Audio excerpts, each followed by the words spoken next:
Hello students, welcome to Prep IAS. मेरा नाम है Mayuri Bhagwani and today we will be discussing the Hindu analysis of 12th अगस्त। तो the Hindu analysis करेंगे 12th अगस्त का। शुरू करें उससे पहले ये announcement that first time on YouTube हम आपके लिए लाए हैं एक comprehensive current affairs crash course जो कि प्रीलिम्स 2021 को टारगेट करते हुए बनाया गया है। इसमें जुलाई 2020 से लेकर जून 2021 तक के करंट अफेयर्स कवर कराए जाएंगे। फैकल्टीज सारे एक्सपीरियंसड हैं, 3 बार आपका रिविजन होगा। It is just an 18 days programme.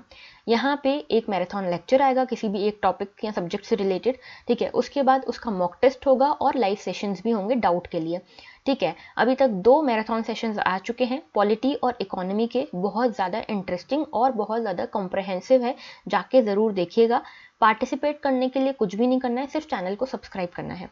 Subscribe करने की बात आई है तो I am thankful to you from whole prep IAS team, क्योंकि आप लोगों के सपोर्ट से हमारी जो फैमिली है अब वो 1 लाख सब्सक्राइबर्स की हो गई है। एंड दूसरी बात ये कि आप लोगों के फीडबैक्स मिलते हैं, मुझे बहुत अच्छा लगता है। So that I am having your feedbacks to improve my lectures. So पहला फीडबैक आप लोगों का था, कुछ लोगों ने कहा कि मैं अपनी विजिबिलिटी हटा दूं सो दैट आपके स्क्रीन के बीच में कुछ ऑब्स्ट्रक्शन ना हो। देखो मैंने ये ट्राई किया हुआ है, ठीक है। 7 दिन मैंने बीच में ऐसा किया था कि मैंने अपनी विजिबिलिटी हटा दी थी, मेरा फेस नहीं दिख रहा था। बट उस टाइम पे कमेंट सेक्शन पूरा भर गया था ये रिक्वेस्ट करते हुए कि आप भी आइए, because it feels the session is more interactive by the visibility of the lecturer या एजुकेटर। ओके, दूसरी चीज़ ये, आई अंडरस्टैंड योर कंसर्न। मैंने यहाँ पे आज मैंने कोशिश की है कि मैं अपने पीछे कुछ भी ना लिखूँ, इसलिए I have marked the position कि इसके पीछे मुझे कुछ भी नहीं लिखना है। See if it helps you, अगर नहीं तो you can comment down below, क्योंकि मेरे लिए दोनों चीज़ें सही हैं, ठीक है। Whatever suits you suits me too. हमारा पूरा एम है यहाँ पे आपको हेल्प करना, तो जो भी आप बोलोगे वैसा कर लेंगे। तो कमेंट डाउन बिलो कि आपको क्या चाहिए, मैं दिखूं या नहीं दिखूं। I am okay with both of the options. Okay, दूसरी चीज़ ये कि किसी ने कमेंट किया था कि मेंस की आंसर राइटिंग के लिए एक क्वेश्चन दिया जाए मेंस का। देखो पहले मैं एक क्वेश्चन देती थी, लेकिन अभी मैं इसलिए नहीं दे रही हूँ क्योंकि I want you to focus on prelims, क्योंकि सिर्फ 2 महीने बचे हैं। फिर भी अगर आपको लगता है कि देना चाहिए तो उसके बारे में भी आप कमेंट कर देना। तीसरी चीज़ कि किसी ने मुझसे कल पूछा था, शायद करुणा ने पूछा था, about the creamy layer and सब कैटेगराइजेशन ऑफ ओबीसी। इसको मैं लेक्चर के एंड में समझाऊंगी, ठीक है। तो शुरू करें आज का लेक्चर। GS1 में we have nothing for today. GS2 में गवर्नमेंट पॉलिसीज से पहला है brand India, then insurance bill. तो देखो इंश्योरेंस को लेकर एक अमेंडमेंट बिल आई है, उसको देखेंगे। देन बिल्डिंग कंसेंट, ये एक एडिटोरियल आया है आज द हिंदू में। This is regarding the medical amendment bill जो आया है उसके बारे में है ये, ठीक है। GS3 में एनवायरमेंट में से काजीरंगा के बारे में देखेंगे। एंड इकोनॉमी में अर्बन जॉब सेफ्टी नेट, ये एक और एडिटोरियल है द हिंदू का, इसको देखेंगे। ओके, एंड GS4 में there's nothing for today. Today's pinch of positivity. मे, ये मे है, ठीक है, माई नहीं है, sorry. May be not today, may be not tomorrow, but it will pay of and it will be worth it. तो देखो आपको लगता है कि आज कोई मतलब ही नहीं निकल रहा, कुछ आउटपुट ही नहीं निकल रहा, इतनी पढ़ाई कर रहे हैं, मार्क्स नहीं आ रहे, डजेंट मैटर। काम करते जाओ, क्योंकि हो सकता है आज आपको उसका पे ऑफ नहीं हो रहा है, कल भी नहीं हो, परसों भी ना हो, लेकिन ultimately everything will be worth it, ठीक है। तो काम करना है अपन को, बस और कुछ नहीं सोचना है। चलो तो फर्स्ट आज के टॉपिक के साथ स्टार्ट करते हैं। Kaziranga guards get satellite phones, ठीक है। तो काजीरंगा गार्ड्स को सैटेलाइट फोन दिए गए हैं। देखो सैटेलाइट फोन्स वैसे इंडिया में अलाउड नहीं है, पब्लिक सैटेलाइट फोन्स को यूज़ नहीं कर सकती, लेकिन काजीरंगा पहला नेशनल पार्क बना है जहाँ के जो फॉरेस्ट गार्ड्स हैं उनको सैटेलाइट फोन्स दिए गए हैं, और ये 10 फोन्स इनको अवेलेबल कराए गए हैं, ठीक है। उसके बाद ये जो है ये क्यों कराए गए हैं अवेलेबल, वैसे देखो इसको जो हमारी आर्म्ड फोर्सें या लॉ इन्फोर्सिंग एजेंसीज हैं वो यूज़ करती हैं सैटेलाइट फोन्स को, पब्लिक को ये अलाउड नहीं है। लेकिन यहाँ पे यूज़ करेंगे जो हमारे फॉरेस्ट गार्ड्स हैं वो इसीलिए सो दैट पोचिंग को रोका जा सके, ठीक है, पोचिंग को रोका जा सके। और फ्लड्स वगैरह बहुत आती हैं काजीरंगा नेशनल पार्क में, तो फ्लड इमरजेंसीज के लिए ये सैटेलाइट फोन इनको दिया गया है। This is not a very big thing, हमारे लिए इंपॉर्टेंट है काजीरंगा नेशनल पार्क। तो देखो ये है हमारा आसाम, ठीक है। आसाम में कौन कौन सी जगह हैं, देखो ये काजीरंगा नेशनल पार्क आपको यहाँ दिखेगा, ये काजीरंगा नेशनल पार्क, ये ब्रह्मपुत्र रिवर पे पड़ता है, ठीक है। इसके अलावा आसाम में कौन से नेशनल पार्क हैं ये भी पता होना चाहिए। जैसे ये देखो सबसे पहले आता है मानस वाइल्ड लाइफ सेंचुरी, उसके बाद ओरांग नेशनल पार्क आता है, फिर लवखवा वाइल्ड लाइफ सेंचुरी आती है, और यहाँ पे ये देखो दिब्रू शेखोवा नेशनल पार्क आता है, और यहाँ पे आता है होलोगढ़, होलागपर, गिब्बो, वाइल्ड लाइफ सेंचुरी, ठीक है। तो ये आपको पता होना चाहिए ये सारे नेशनल पार्क्स के बारे में। अब देखो काजीरंगा नेशनल पार्क इसीलिए इंपॉर्टेंट है, सबसे पहली चीज़ यहाँ पे ये देखो, सबसे पहली चीज़ one horned rhino. One horned rhino बहुत ज़्यादा इंपॉर्टेंट है यहाँ पे, ठीक है। वन हॉर्न राइनो की सबसे ज़्यादा पॉपुलेशन अगर कहीं मिलती है पूरे वर्ल्ड में तो काजीरंगा नेशनल पार्क में मिलती है। इसके बाद मिलती है पोबितारो, ठीक है, पोबितोरा नेशनल पार्क में। तो single largest undisturbed and representative area है ब्रह्मपुत्रा वैली का। तो ब्रह्मपुत्रा वैली, ठीक है, ब्रह्मपुत्रा वैली का सबसे बड़ा अनडिस्टर्ब्ड एरिया है और सबसे बड़ा रिप्रेजेंटेटिव एरिया है ब्रह्मपुत्रा फ्लड प्लेन का। यहाँ से बहुत सारी वाटर बॉडीज निकलती हैं जिसमें से एक है दिफ्लू रिवर, ठीक है। वन हॉर्न राइनोज के लिए बहुत फेमस है ये, और नेशनल हाईवे नंबर 37 यहाँ से निकलता है। This is very important. देखो कोई भी नेशनल पार्क पढ़ो, मैंने आपको कई बार बताया है, ठीक है, कुछ लिस्ट बना लो, जैसे नेशनल पार्क्स की, रिवर्स की, फेस्टिवल्स की, एंडेंजर्ड स्पीसीज जो होते हैं उनकी। तो इस तरह से अगर लिस्ट बना लोगे ना प्रीलिम्स में बहुत हेल्पफुल होगा।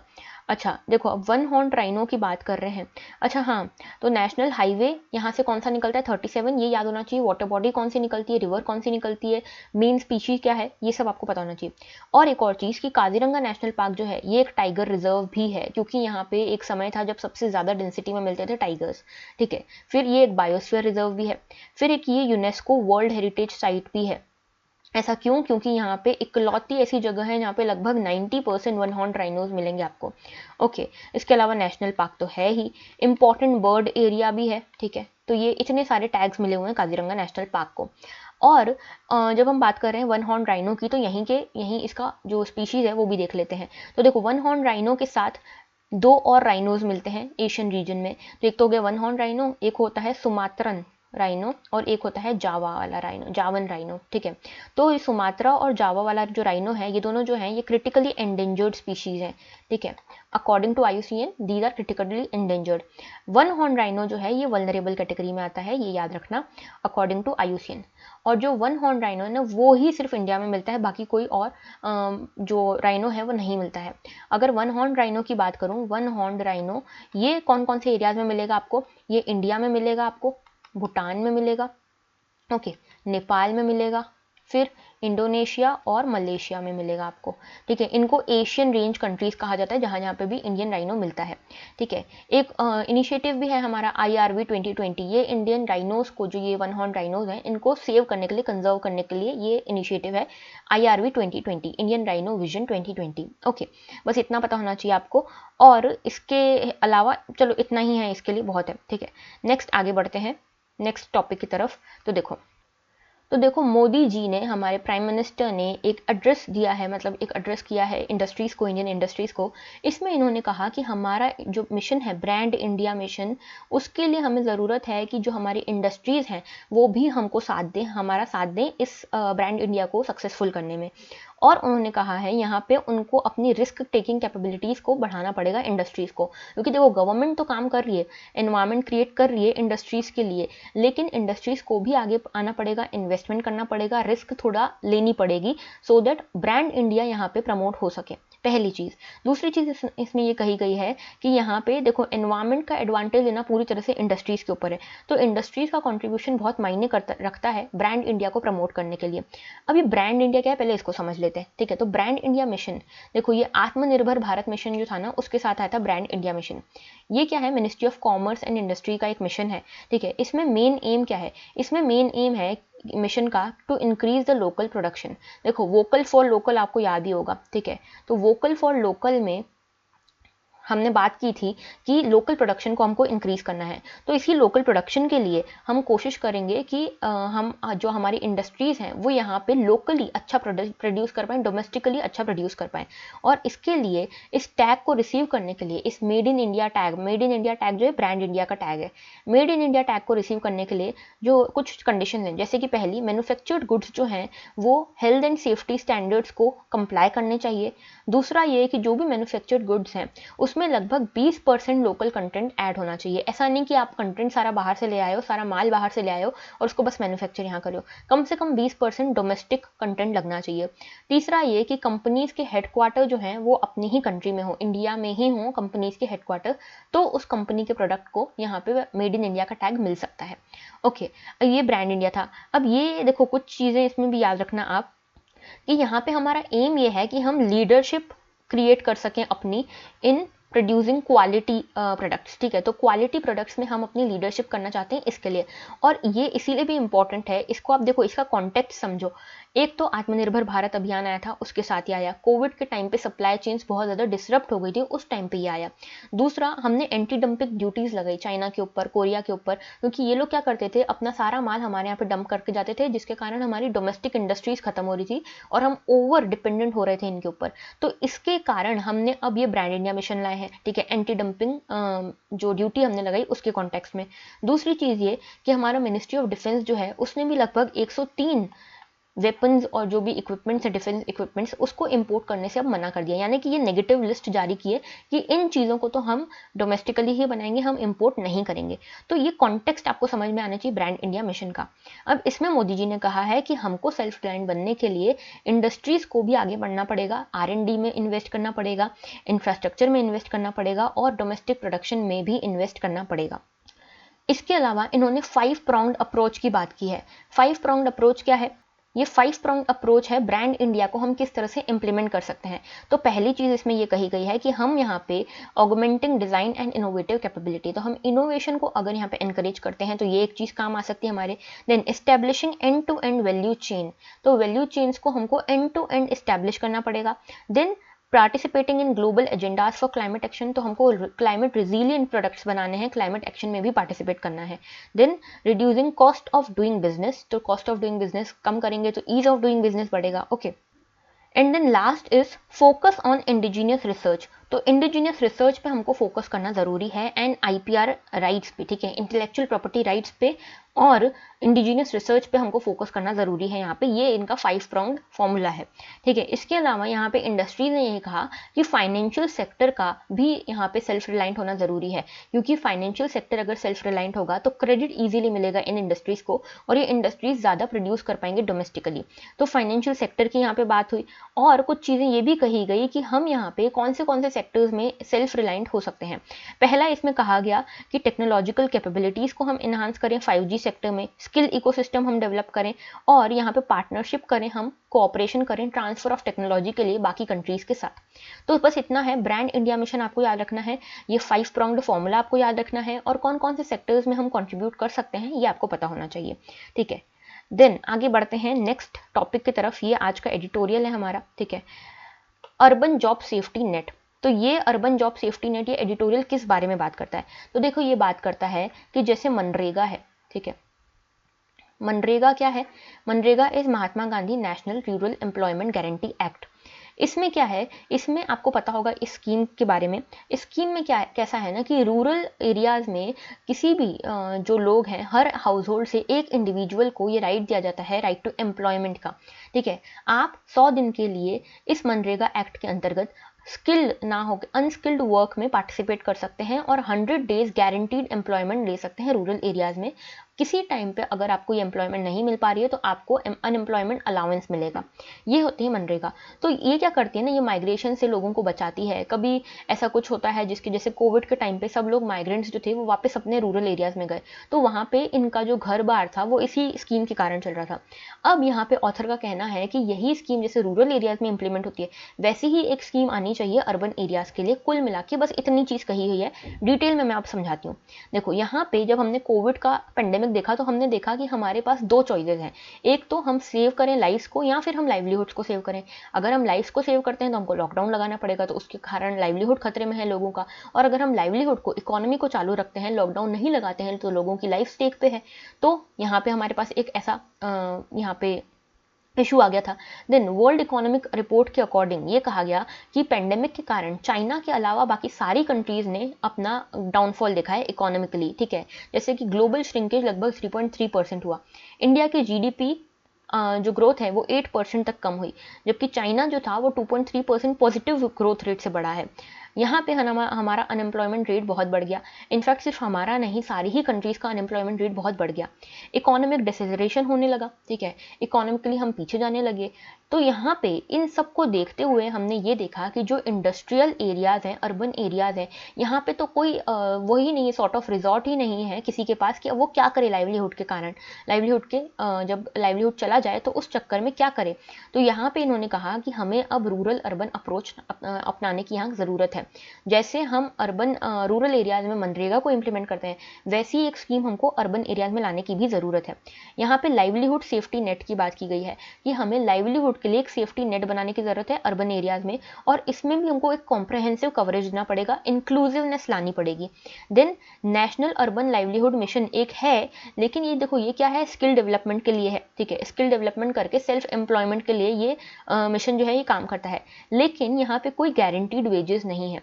मनरेगा में आपको रोज़ एक गारंटीड वेज मिलेगा, अगर आपको एम्प्लॉयमेंट नहीं मिल पा रही है तो अलाउंस भी मिलेगा। यहाँ पे ऐसा कोई क्राइटेरिया नहीं है, ठीक है। उसके बाद इन्होंने एक यहाँ पे एग्जाम्पल दिया है हिमाचल प्रदेश की इस स्कीम का, जिसका नाम है मुख्यमंत्री शहरी आजीविका गारंटी योजना।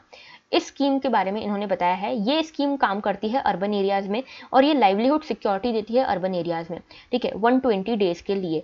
यहाँ पे वेजेस यहाँ पे डिसाइडेड है, ठीक है, गारंटीड वेज एम्प्लॉयमेंट है, और ये 2020-21 में स्टार्ट हुई थी, ठीक है। तो यहाँ पे हर अडल्ट मेंबर जो 65 ईयर एज से कम का है उसको वो यहाँ पे एलिजिबल है इसमें काम करने के लिए, और अर्बन लोकल बॉडीज़ इसको इम्प्लीमेंट कराती हैं, ठीक है, जुरिस्डिक्शन में है अर्बन लोकल बॉडीज़ के। अनस्किल्ड वर्क है यहाँ पे, और यहाँ पे ये जो म्यूनिसिपैलिटी है वो यहाँ पे ये प्रोजेक्ट्स देती है अनस्किल्ड वर्क के लिए, और इनको एक जॉब कार्ड भी दिया जाता है, ठीक है, 7 डेज़ का रजिस्ट्रेशन होता है, ये सारी चीज़ें हैं, ठीक है। तो यहाँ पे कुल मिला के ये कहा है कि अनएम्प्लॉयमेंट अलाउंस भी यहाँ पे 75 रुपीज़ का, ठीक है, कि अगर आपको यहाँ पे नहीं मिलता है, जॉब नहीं मिलती है इस स्कीम के अंतर्गत, तो आपको अनएम्प्लॉयमेंट अलाउंस मिल सकता है 75 रुपीज़ का पर डे, ठीक है। तो इस स्कीम को हमको फॉलो करना चाहिए। और इस स्कीम में देखो फंडिंग की भी बात की गई है कि फंडिंग कैसे होगी। अगर ऐसा लग रहा है कि हम अर्बन एरियाज़ में भी इस स्कीम को लॉन्च कर लेंगे मनरेगा जैसी स्कीम में को, तो फिस्कल बहुत ज़्यादा बर्डन आ जाएगा सरकार के ऊपर, तो ऐसा नहीं है। फंडिंग कैसे हो सकती है, जो स्टेट को फाइनेंस कमीशन देती है ना पैसा, या फिर जो अर्बन लोकल बॉडीज़ को अलॉट होता है पैसा, उसके थ्रू ही फंड करके आप इस स्कीम को इम्प्लीमेंट कर सकते हैं, क्योंकि हिमाचल प्रदेश में ऐसा हो रहा है, ठीक है। तो अलग से कोई फिस्कल स्पेस की ज़रूरत नहीं है।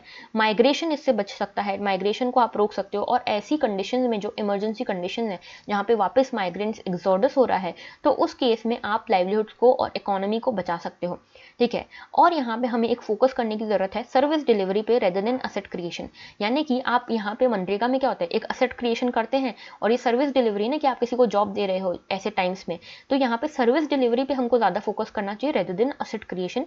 ये पूरा आर्टिकल था कि हमें भी एक मनरेगा जैसी स्कीम को अर्बन एरियाज़ में लॉन्च करना चाहिए, जिसको हम यहाँ पे एक इस मॉडल स्कीम को यहाँ पे फॉलो कर सकते हैं हिमाचल प्रदेश की। ओके, तो this was the whole article. Next article की तरफ बढ़ते हैं। देखो, राज्यसभा ने इंश्योरेंस बिल को यहाँ पे पास कर दिया है। तो देखो 3 बिल पास हुई हैं। सबसे पहले general insurance business amendment bill है 2021 की। दूसरी है यहाँ पे एक नेशनल कमीशन फॉर होम्योपैथी, और एक है national commission for Indian system of medicine. ये 3 बिल यहाँ पे पास हुई है। सबसे पहले बात करते हैं जो इंश्योरेंस अमेंडमेंट बिल है उसकी।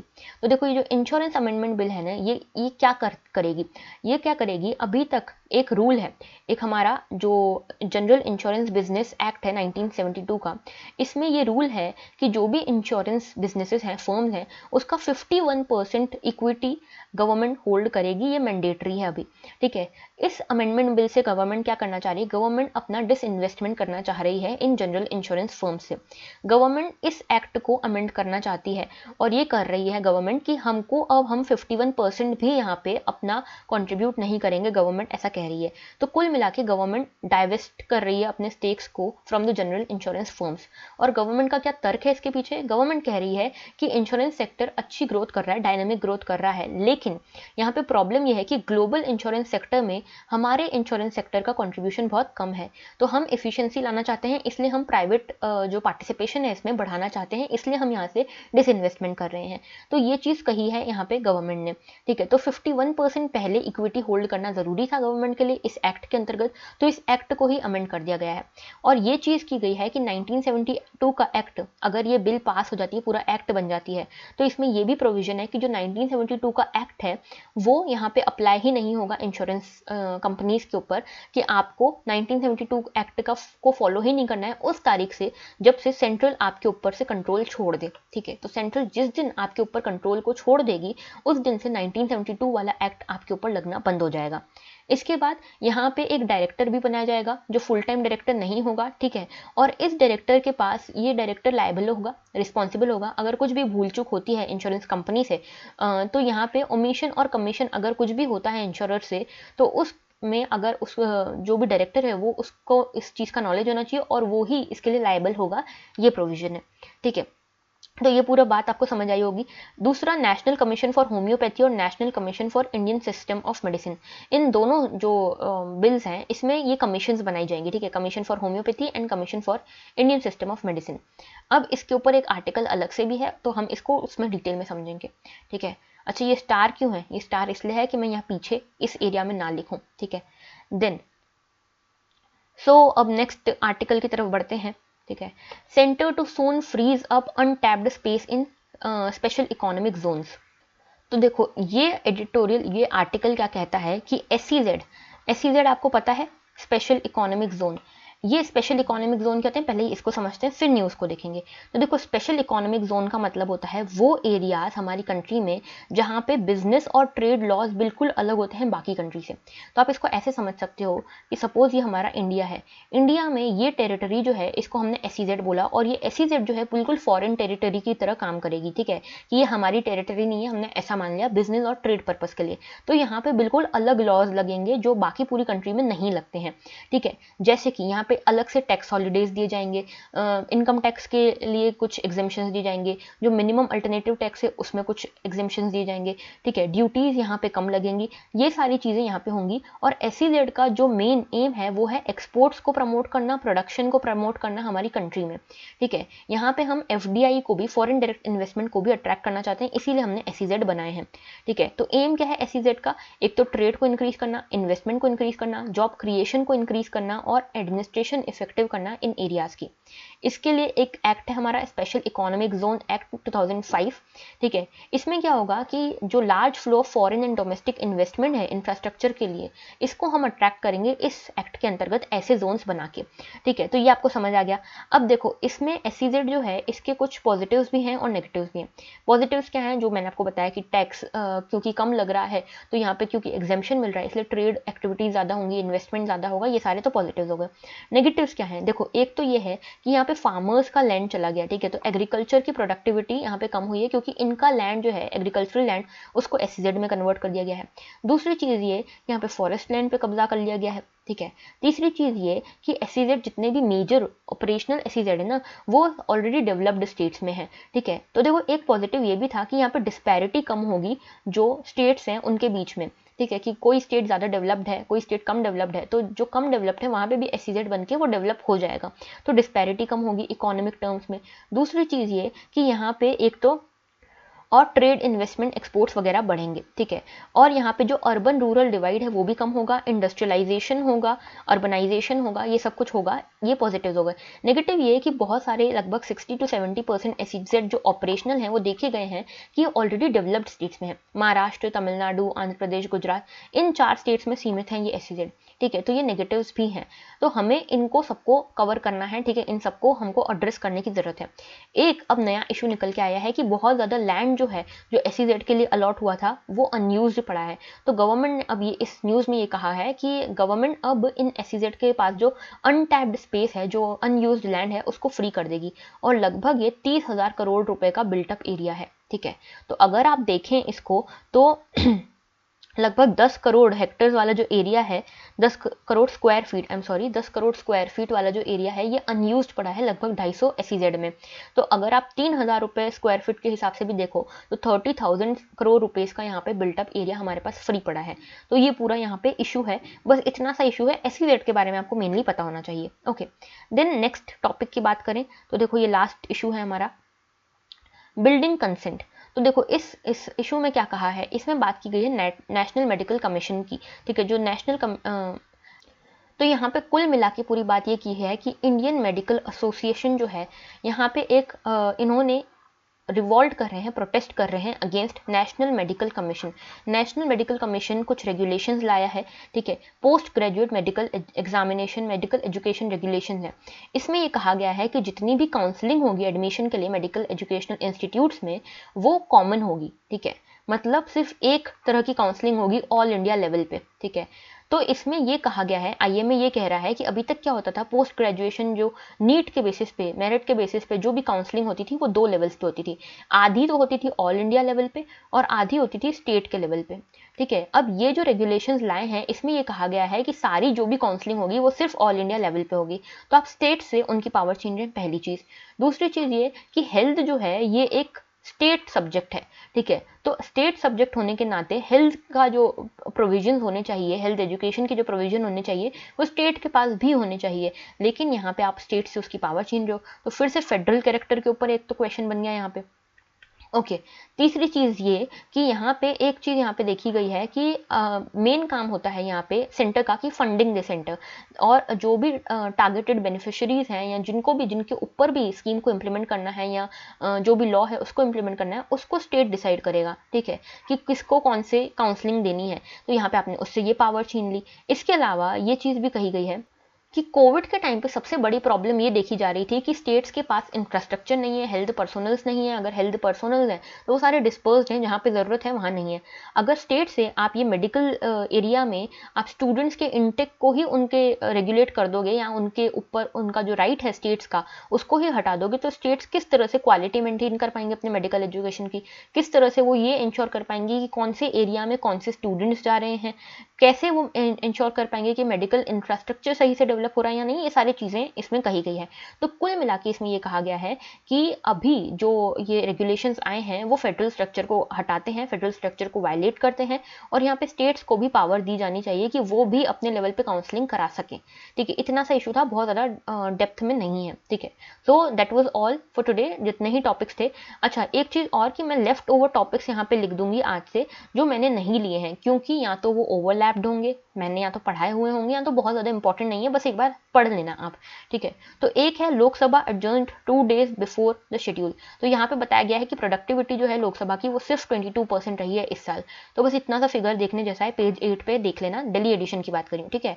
फिर ओबीसी बिल के ऊपर डिबेट, कल ही हमने ये मुद्दा देखा था, तो ये देख लेना एक बार। और तालिबान को take over Kabul within 90 days, तो ये यूएस की इंटेलिजेंस रिपोर्ट थी, इसमें ये कहा गया है कि तालिबान काबुल के ऊपर 90 days में अपना कब्जा जमा सकता है, ये चीज़ें, ठीक है। तो ये आपको पता होना चाहिए। अब बात कर लेते हैं कल के डाउट की, जो था ओबीसी से रिलेटेड कि क्रीमी लेयर क्या होती है और सब कैटेगराइजेशन क्या होता है, ठीक है।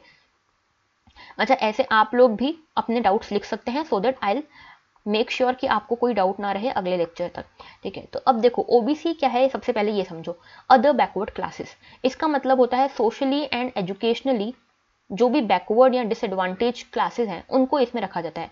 अब ये बहुत ज़्यादा हेट्रोजेनस ग्रुप है, ठीक है, इसमें कई सारी जाति, कई सारी सबकास्ट आती हैं, ठीक है। अब इसमें क्या हो रहा था, 1990 में ओबीसी का रिजर्वेशन स्टार्ट हुआ था, यूनियन गवर्नमेंट ने स्टार्ट किया था, गवर्नमेंट सर्विसेज में पहले देते थे ये रिजर्वेशन, बाद में 2006 के आसपास इसमें एजुकेशनल कोटा भी देने लगे। लेकिन क्या होता था ना कि इसमें जब आपको रिजर्वेशन मिल रहा है तो एक कोई कास्ट है, मान लो एक कोई कास्ट है, इसमें कुछ हाउस होल्ड होते थे जो वेल टू डू हो गए हैं, ठीक है, जिनकी इकोनॉमिक कंडीशन, एजुकेशनल कंडीशन अच्छी है, लेकिन रिजर्वेशन तो पूरी कास्ट को मिला था इसके अंतर्गत।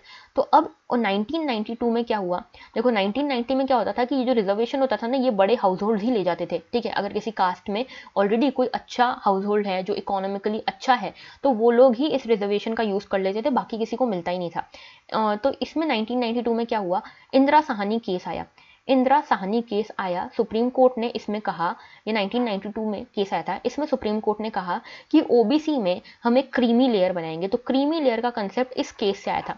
तो क्रीमी लेयर में ये कहा गया, सुप्रीम कोर्ट ने ये कहा कि जो हाउस होल्ड किसी भी ओबीसी कास्ट में, अगर जो भी हाउस होल्ड की इनकम जो है 8 लाख पर एनम से ज़्यादा है तो उसको हम क्रीमी लेयर में रखेंगे और उनको इस रिजर्वेशन का फ़ायदा नहीं मिलेगा, इसीलिए इसको क्रीमी लेयर कहते हैं, ठीक है, मतलब ऊपरी परत क्रीमी लेयर, ठीक है। तो जो ऊपरी परत है जिसको इकोनॉमिकली जो ऑलरेडी वेल टू डू है तो उसको यहाँ पे क्रीमी लेयर कहा गया है।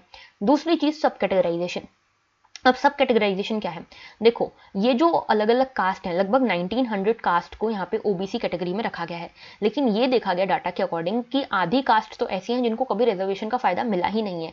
इसमें से कुछ 10-15 कास्ट हैं जो मैक्सिमम फायदा उठाती हैं इस रिजर्वेशन का। तो यहाँ पे एक वापस से अनइक्वालिटी क्रिएट हो गई। तो सब कैटेगराइजेशन में क्या हुआ था, एनसीबीसी जो है national commission for backward class, इन्होंने भी सब कैटेगराइजेशन की बात की थी लगभग 2015 में।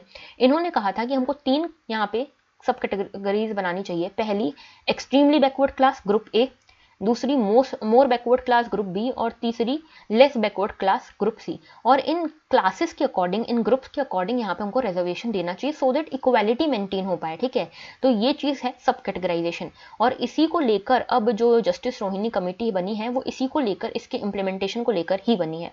ठीक है, तो I hope your doubt is clear now. अगर फिर भी हो तो कमेंट सेक्शन में कमेंट कर देना। ओके अच्छा, अब ये 2 क्वेश्चन हैं आपके लिए, कमेंट सेक्शन में रिप्लाई करना। बहुत सारी चीज़ें हो गई आज कमेंट सेक्शन में बताने की। ठीक है, शुरुआत में जो फीडबैक वाली बात की थी मैंने उसका भी बताना। तो consider the following statement about PM Daksh Yojana. PM Daksh योजना हमने कल परसों ही पढ़ी थी। It is implemented by ministry of social justice and empowerment, पहला स्टेटमेंट है। और दूसरा ये है कि ये फाइनेंशियल सपोर्ट प्रोवाइड करता है for free coaching to notified minority students in selected coaching institutions. तो ये कोचिंग प्रोवाइड करता है माइनॉरिटी स्टूडेंट्स को। सेकंड स्टेटमेंट ये कह रहा है, ये ऑप्शन है आपके। ओके, सेकेंड क्वेश्चन है ई रूपी के बारे में आपको यहाँ पे बताना है। E rupee is India first digital currency. तो डिजिटल करेंसी है पहली इंडिया की ई रूपी। सेकेंड है इंडिया की जो ये ई रूपी है इसको एनपीसीआई ने बनाया है। तो कौन सा स्टेटमेंट सही है कौन सा गलत है ये बताना है। दोनों के आंसर देने 1 और 2 के। ठीक है, तो that was all for today. Thank you for watching.